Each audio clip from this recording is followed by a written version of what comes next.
असे पांढरे शुभ्र आणि कळीदार मोदक बनवायचे असतील तर या व्हिडिओमध्ये सांगितलेल्या टिप्स नक्की फॉलो करा। उकड परफेक्ट आली ना की मोदकाला कळ्या पाडणं एवढं काही कठीण काम नाहीये। म्हणूनच मी यूज करते मैत्री प्रोडक्शन यांचं मोदक पीठ। हे पीठ बासमती तांदळापासून बनवलेलं आहे, त्यामुळे आपले मोदक एकदम मऊ लुसलुशीत होतात आणि त्यांना वास पण खूप छान येतो। आता बघा, मी 1 वाटी पिठासाठी अर्धा वाटी दूध आणि अर्धा वाटी पाणी घेतले। त्यामध्ये थोडंसं तूप आणि चवीनुसार मीठ टाकले। आता तूप या स्टेजला जास्त टाकू नका, नाहीतर मोदक फाटतात।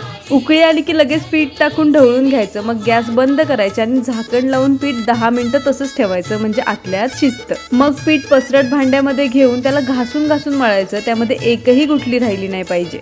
आणि जेव्हा गोळा घेऊन दाबाल तेव्हा त्याला चिरा पण नाही पडल्या पाहिजे। आणि पारी दाबताना नेहमी बाहेरच्या साईडने दाबत यायची, म्हणजे ती छान पातळ बनते। आता आला मेन मुद्दा की मोदकाला कळ्या कशा पाडायच्या। एका बोटाने पारी थोडी मागे सारून अंगठ्याने आणि मधल्या बोटाने तिला चिमटी मारायची। मग मोदक थोडा वर उचलायचा आणि त्याच्या बाजूला सेम प्रोसेस करत सगळ्या पाकळ्या बनवून घ्यायच्या आणि मोदक बंद करून घ्यायचा। आता पारी बनवणं हे थोडं टाइम कन्झ्युमिंग आहे, त्यामुळे ही पापडची मशीन लाईफ सेवर म्हणून काम करते। याच्यात आपल्याला पाऱ्या पटपट आणि पातळ बनवता येतात, त्यामुळे पाकळ्याही छान दिसतात। आणि हो, मोदक वळण्यासाठी तुम्ही सुकं पीठ, पाणी किंवा तूप वापरू शकता।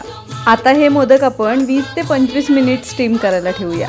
पीठ ऑर्डर करण्यासाठीचे सगळे डिटेल्स मी कॅप्शनमध्ये देतेच आहे, नक्की चेक करा।